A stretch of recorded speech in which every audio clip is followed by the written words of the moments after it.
Oh, a microphony. And a phony at the mic. Quiet, numbskulls, I'm broadcasting. The Doctor of Discernment is now online. You know, much like my show, in that it's a local reaction to things that are happening on a federal level.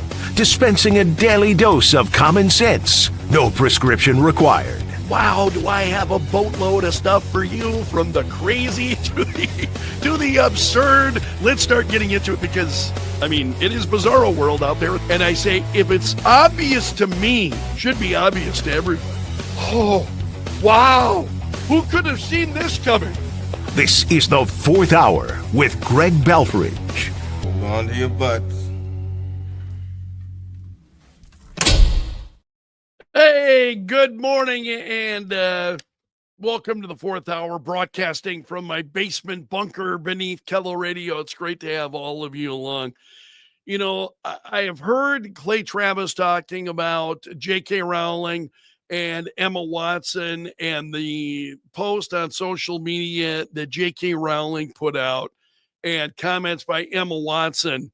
And I haven't talked about it on the air yet, but it's been very much on my mind. I was listening to Clay Travis talk about it on his show and getting into it in a little bit more detail.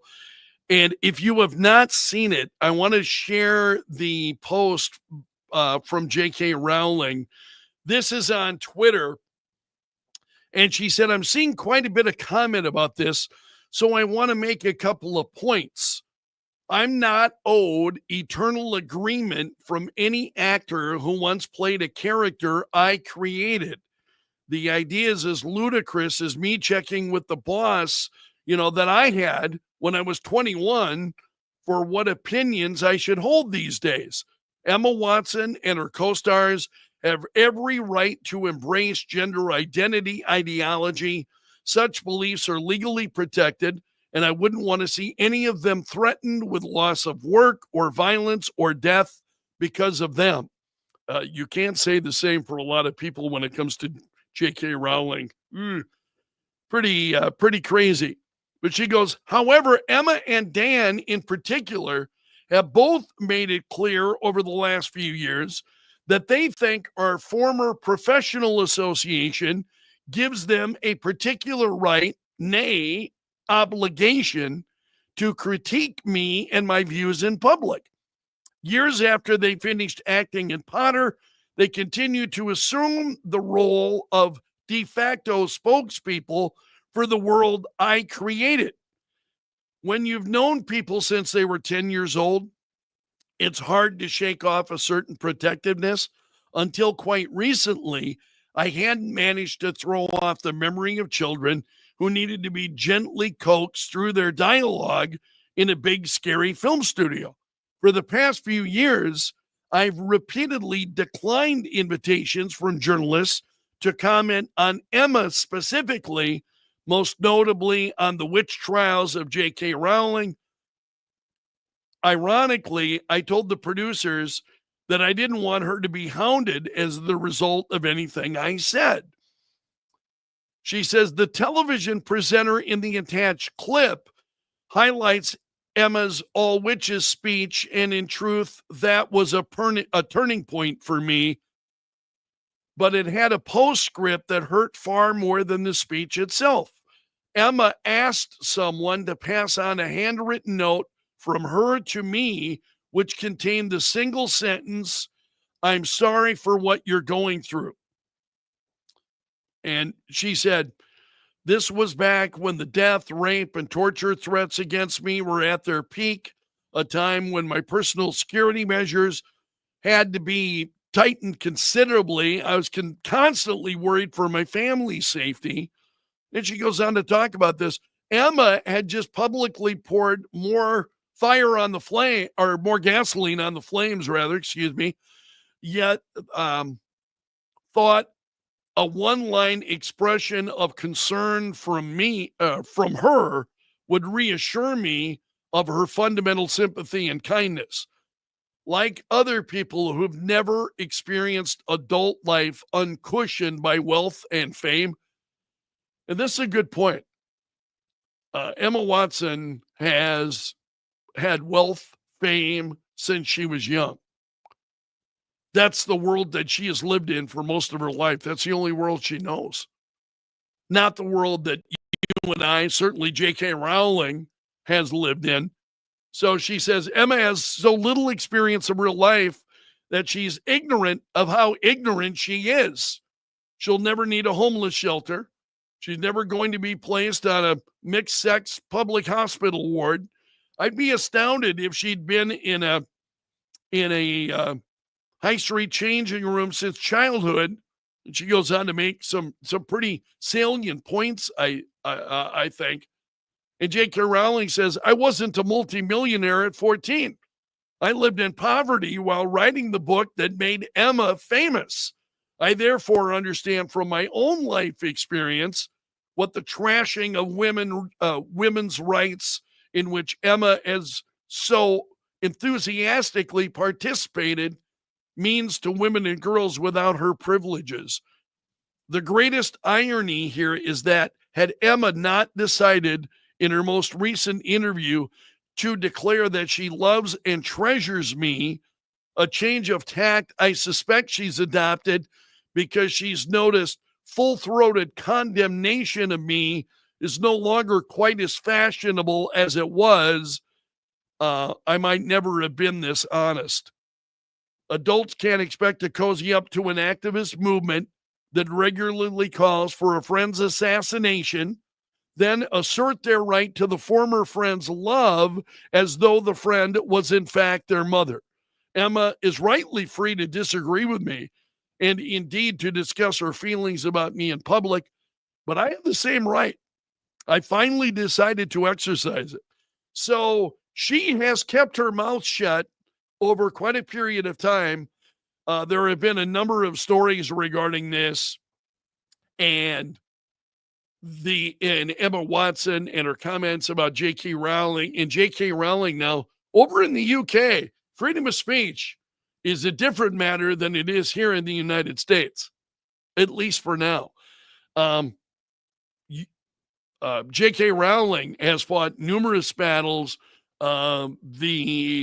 I think the assault on freedom of speech in the UK is we're seeing it more now than we ever have before. I mean, it's pretty incredible when you see what's going on. But those comments by J.K. Rowling finally, hitting back, and I won't even say hitting back. She's standing up for herself, and you can appreciate, I think, where she is coming from. Excuse me. Her perspective that she's known Emma Watson since she was a youngster, and so she has hesitated to say anything. Emma Watson, meanwhile, has been out there trashing J.K. Rowling. It's just talk about ingratitude, being sheltered. It's just absolutely incredible. So I've been hearing that story over the last few days and really has caught my attention. I haven't spoken about it on the show, but that's forgive me, I shouldn't have read that entire post. I should have just skimmed portions of it, but I think it was pretty powerful. And J.K. Rowling is an incredible advocate for freedom of speech. Now, Don Lemon, not so much. He made some comments recently. I got to share these because Don Lemon's talking about white men. White men, something deep in you is broken. You guys believe that violence is the answer. And here's the video. This short, it's about a little over 30 seconds long. Here we go. Men who look like you, men who vote like you, and men who sound like you. Like me. White men. White men, me. Something is broken. Something is cracked deep inside when so many of you believe the answer to fear, to loss, to change is violence. Even though it comes primarily from the left. I hope I'm saying it loud enough for the people in the back. lost. That guy is absolutely lost. So it's white men. Something deep in you, white men, is horribly broken. What? Where does that? I mean, there are things in America that are horribly broken.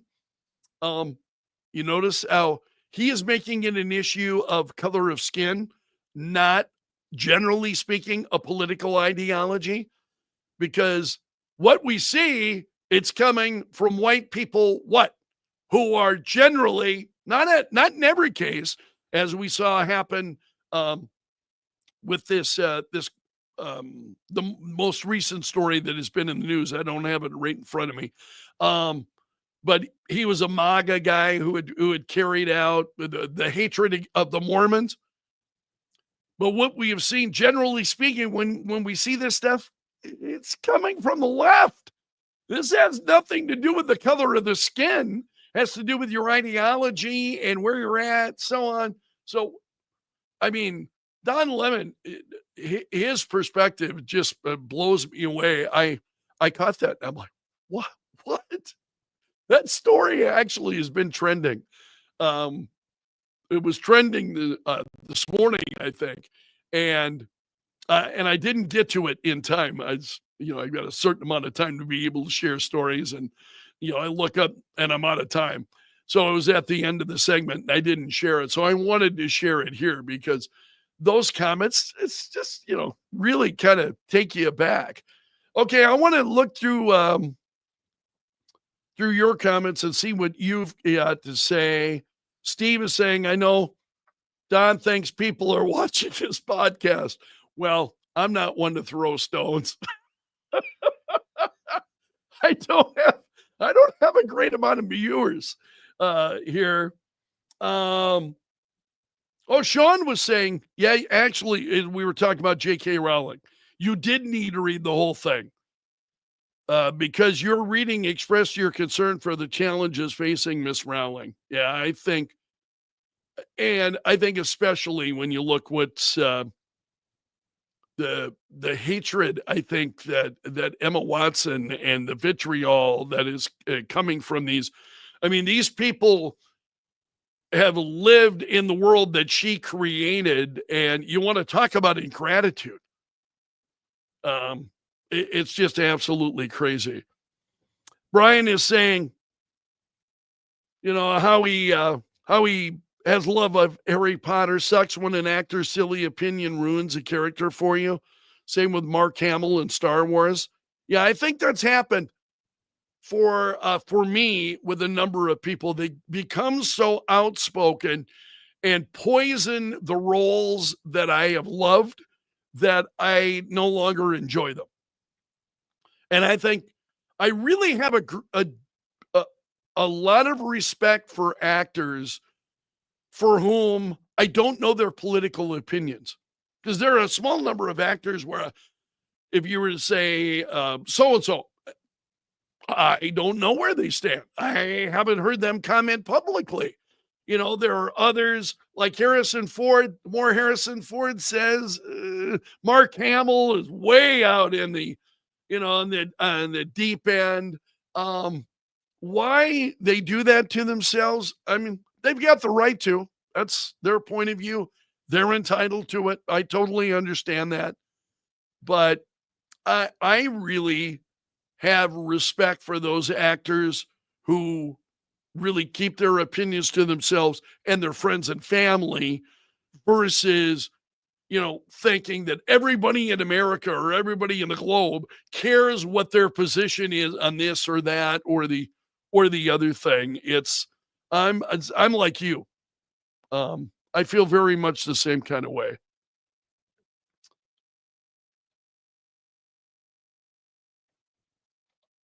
Just taking a look at comments here. I don't think there's anything else beyond that.